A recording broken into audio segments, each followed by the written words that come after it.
Vidar returns. Today I'd like to share with you something I like to call the Cathedral of Egalitarianism. The Cathedral of Egalitarianism is often the accidental religion. It's commonly the religion of those who lack direction or structure of the mind. For this reason, it has a mass number of atheist followers. But one doesn't have to be an atheist to be a member of the Cathedral of Egalitarianism. It has followers from all across the world, including those who already profess to have a religion. What is it in a sentence? The Cathedral of Egalitarianism is made up of people who see inequalities in the world and wish to balance these inequalities. Members of this religion have the strong emotional tendency to give resources, either legitimately through charity or through confiscation from those with greater resources, to other people which appear disadvantaged somehow or are unable to provide for themselves. The cause of this would seem to be an emotional component carried over from our tribal societies. We can call it empathy and sympathy. The emotion is just as much a product of our evolution as anything else about us. When our ancestors lived in tribal societies, life was far more difficult and deadly than it is today. Having greater numbers in your tribe was often a beneficial thing for hunting and gathering and defending resources, especially if a valuable member was hurt and needed time to heal, so helping each other and sharing resources to help those in need could be a great advantage for yourself. So, what's the problem? The problem, in a word, is free riding. Individuals with negative net value for society consuming more resources than they produce. In a small tribe, every person would generally know every other person in the tribe. Every person could see for themselves if some other person was not pulling their own weight. In a small tribe, a few free riders combined with a harsh winter could lead to the death of everyone. It's not politically correct or polite to say, but people had to evolve a balance between helping those in need and excommunicating individuals that were free riders. Individuals who weren't able to contribute resources to the group survival posed a danger to the life of the whole group. Tribal times were extreme. By 5 years old, children were already contributing to chores, and there was no retirement for the old and elderly. Every individual continued doing some amounts of work and contribution for their entire lives. So how does this history relate to us today? We are all degenerates, lacking strong evolutionary pressures. Today we live far more comfortable lives than our ancestors could ever even imagine. We have no conscious understanding or gratitude of how much better our lives are than our ancestors. In the West, our lives are so much more comfortable that if we had to go back to the same living style as our ancestors, without modern hospitals and medications, it's likely that a quarter of our population would die within the first year alone. Now, if that sounds far-fetched to you, I came across an extreme left-wing news article comparing the USA to Europe and trying to warn that US citizens are not going to the doctor enough. Here are a few statistics it quotes from the year 2010.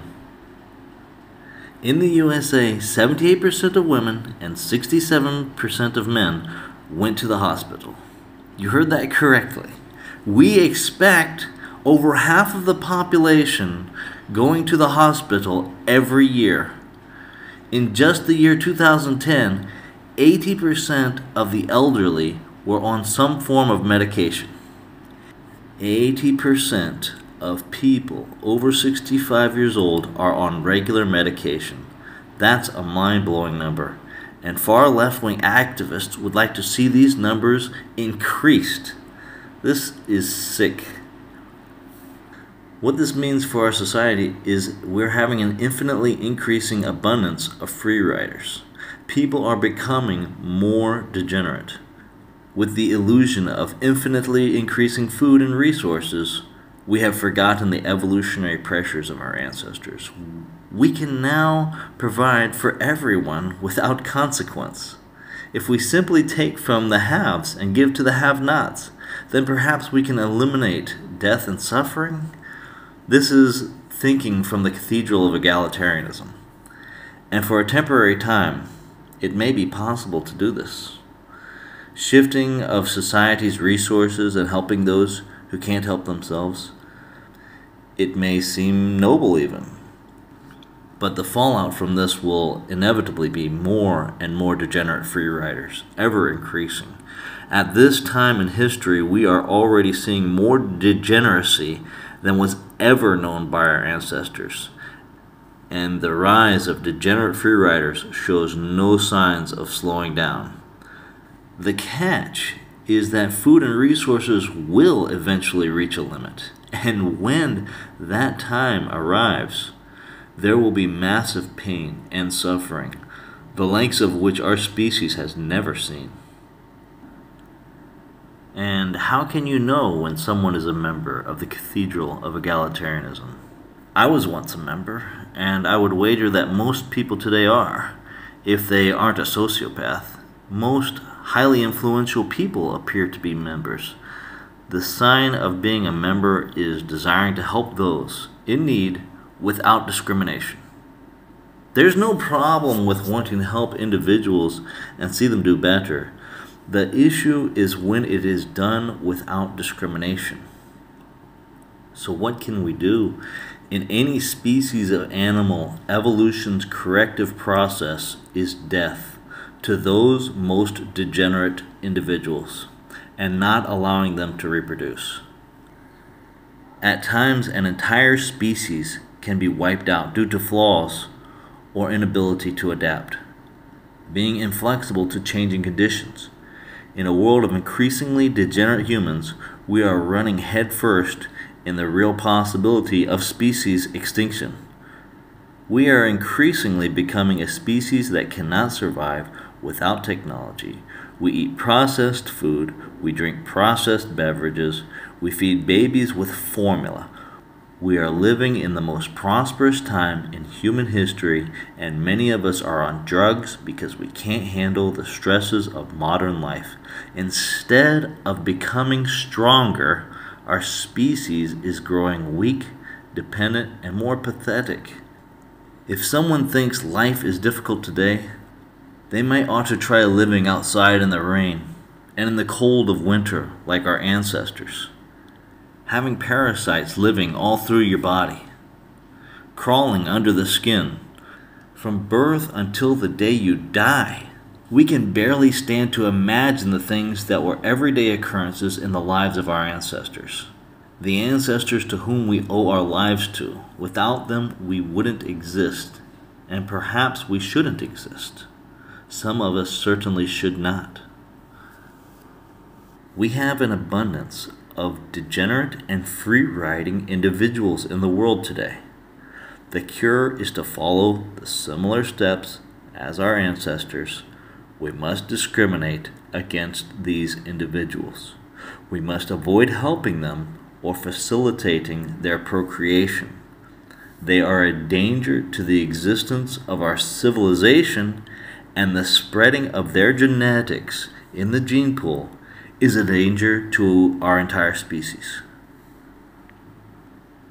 Looking into the future, many members of the Cathedral of Egalitarianism are utterly lost and have no hope of changing or helping their offspring navigate the world. A person must first acknowledge they are a part of the Cathedral of Egalitarianism and recognize how it is a cancer to our continued survival.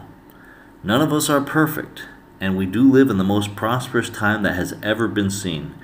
Charity can be a good thing when it is not entirely based on emotion. We must organize toward promoting and helping individuals based on merit. Those of us working toward these goals are a common family. We are stronger because we work together, and over the course of time and working together, our lineage can become even stronger. In conclusion, our ancestors made extreme sacrifices so that you and I could be here and alive today. Every one of us alive, they did it for the future generations. They did it for us. They created an amazing world so that we would not have to suffer as they did. They handed us a world of great prosperity, and what have we done? The gene pool of our species is defecting more and more with every generation. It's sick. We're sick. The Cathedral of Egalitarianism is the core of this sickness. We shouldn't need a vaccine for smallpox. We should be able to survive smallpox. We should be breeding for immunity to diseases, breeding for survival and success. It is not only honorable for us to continue this for our ancestors, it's our duty. Continuing the legacy of pushing for a stronger and wiser generation for tomorrow, our future generations. Vidar returns. You can follow me on steemit.com and the Minds Network, and live chat with me on the Matrix Network. I'll put the links in the description.